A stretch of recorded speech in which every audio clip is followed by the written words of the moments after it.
वर्धन वंश, जिसे पुष्यभूति वंश के नाम से भी जाना जाता है, प्राचीन भारत का एक अत्यंत महत्वपूर्ण राजवंश था। गुप्त साम्राज्य के पतन के बाद उत्तर भारत में राजनीतिक स्थिरता लाने में इस वंश की भूमिका प्रमुख रही।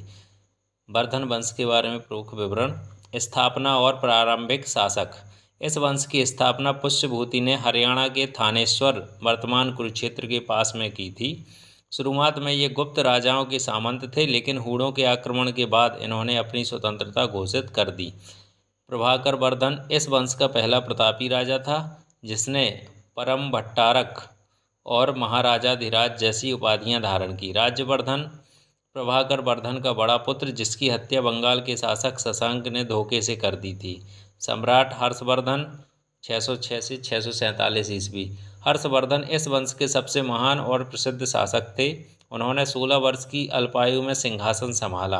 राजधानी। हर्ष ने अपनी राजधानी थानेश्वर से हटाकर कन्नौज स्थानांतरित की, जो उस समय उत्तर भारत का प्रमुख राजनीतिक केंद्र बन गया। साम्राज्य विस्तार। उन्होंने पंजाब, राजस्थान, उत्तर प्रदेश, बिहार और उड़ीसा तक अपना प्रभाव फैलाया। हालांकि दक्षिण की ओर बढ़ते समय चालुक्य राजा पुलकेशन द्वितीय ने उन्हें नर्मदा नदी के तट पर पराजित किया था। साहित्य और कला। हर्ष स्वयं एक विद्वान और लेखक थे। उन्होंने रत्नावली, प्रियदर्शिका और नागानंद नामक 3 प्रसिद्ध संस्कृत नाटकों की रचना की। ऐतिहासिक स्रोत। वर्धन वंश के इतिहास को जानने के लिए हमारे पास 2 प्रमुख स्रोत हैं। हर्षचरित।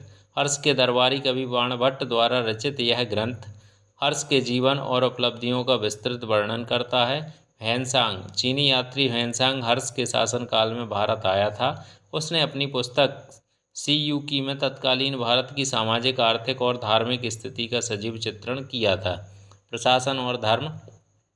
प्रशासन। हर्ष का प्रशासन सामंती व्यवस्था पर आधारित था। वह अपनी प्रजा के कल्याण के लिए स्वयं राज्यों का भ्रमण करते थे। प्रयाग सभा। हर्ष हर 5 साल में प्रयाग, इलाहाबाद में महामोक्ष परिषद का आयोजन करते थे, जहां वे अपना सर्वस्व दान कर देते थे। धर्म। शुरुआत में हर्ष शिव और सूर्य के उपासक थे, लेकिन बाद में ह्वेनसांग के प्रभाव में आकर उन्होंने महायान बौद्ध धर्म को संरक्षण दिया। उन्होंने कन्नौज में एक विशाल धार्मिक सभा का भी आयोजन किया था। पतन। 647 ईस्वी में हर्षवर्धन की मृत्यु के बाद उनका कोई योग्य उत्तराधिकारी नहीं था, जिसके कारण साम्राज्य बिखर गया और कन्नौज पर अधिकार के लिए त्रिपक्षीय संघर्ष, पाल प्रतिहार और राष्ट्रकूटों के बीच युद्ध शुरू हो गया।